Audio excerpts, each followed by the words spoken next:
嗨，こんにちは，周地です。大家好，我是周地，这是日本拍的影片。今天我们的主题就是鉴定公司的来龙去脉吧。现在的鉴定公司为什么一家独大？我们可以发现钱币的收藏项目这么多种，对不对？每一个项目都有一家独大的鉴定公司。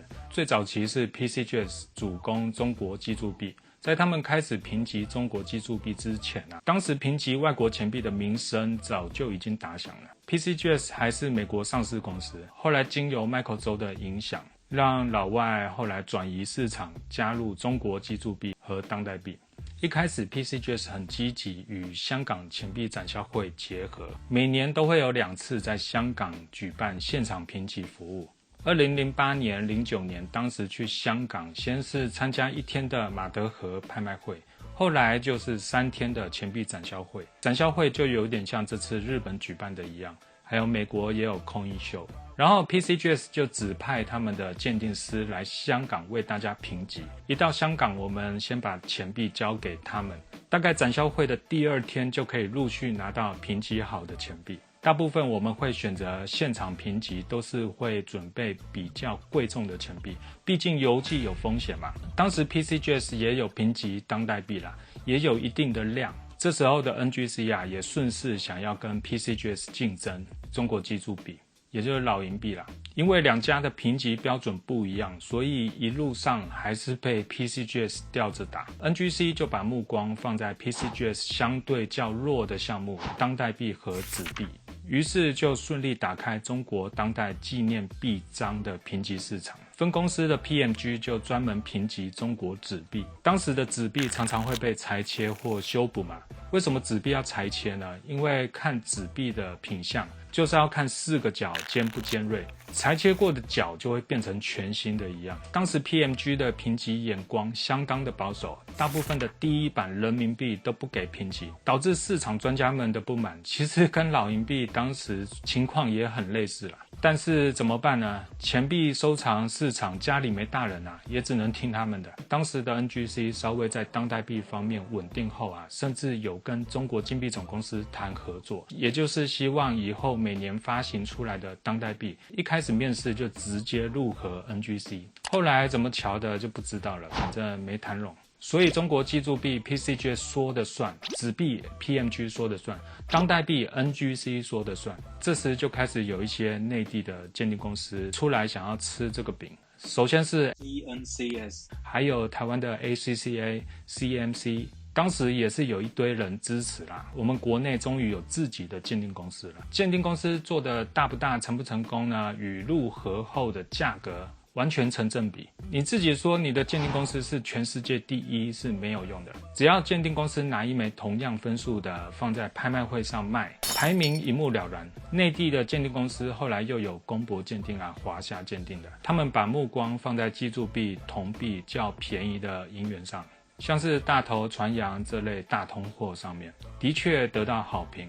因为很多普通低价位的银元送 PCGS NGC， 光是运费和鉴定费就不划算了。鉴定费用都赶上一枚大头的价格，当时大头差不多就是200人民币上下嘛，鉴定费也是要200多这要怎么搞，对吧？我们也跟 PCGS 商量过这件事，希望他们把一些比较便宜的小毫子铜币，另外定出一个便宜的鉴定费出来。但是老外不干老外评级一枚币的工也是花同样的时间，评级便宜的也是花同样的工而且便宜的钱币一下子就是一大包因此国内鉴定公司也成功打入便宜的钱币市场。现在钱币涨价了，又发生什么事呢？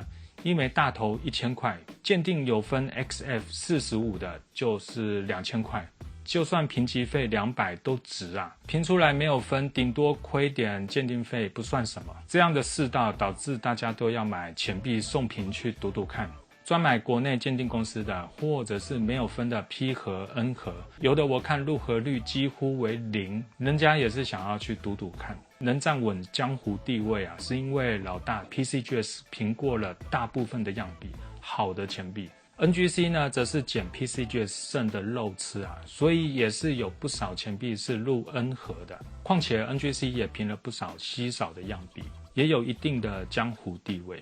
然后 PCGS 就要设法杜绝国内鉴定公司的发展。用什么方法来抵制国内的鉴定公司呢？关键就是交叉鉴定的机制。因为 PCGS 只接受 ANACS、ICQ、NGC 3家鉴定公司的交叉鉴定。什么意思呢？ ANACS 跟 ICQ 是鉴定公司王老级别的外国鉴定公司。一方面同行之间为了尊重老牌鉴定公司外再来就是这些老牌鉴定公司早就已经不再评级中国钱币了。所以就算他们公司有假币入盒的情况，以当年造假的水平也很好辨识啦。NGC 呢，就是刚刚说的外其实 NGC 的鉴定水平 PCGS 也是认可的。而且 NGC 的盒子可以看清楚钱币的齿边。交叉鉴定制度上也就是除了这3家鉴定公司外的其他鉴定公司都是视为裸币评级。就很多人的送评经验来看如果拿国内鉴定公司的盒子币来送交叉鉴定，交叉鉴定也就是不一样的鉴定公司评级过的盒要转入 PCGS 的盒。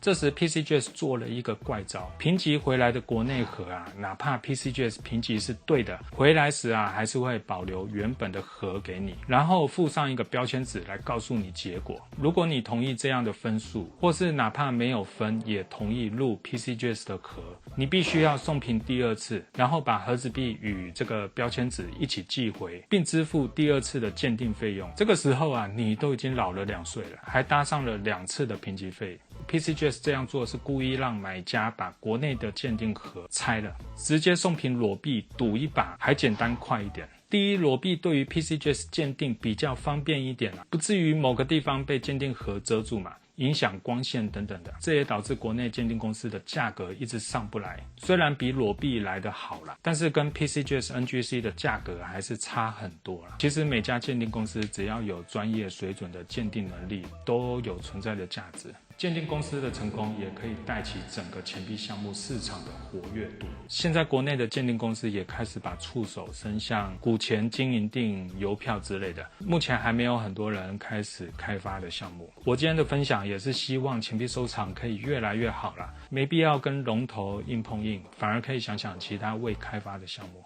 让这个收藏不单单只是基础币、纸币、股钱、当代币这些热门的项目，他们至今会保持热门，也都是因为有大家认可的鉴定公司出现嘛。好的，今天周弟就分享到这，我们下次见，拜拜。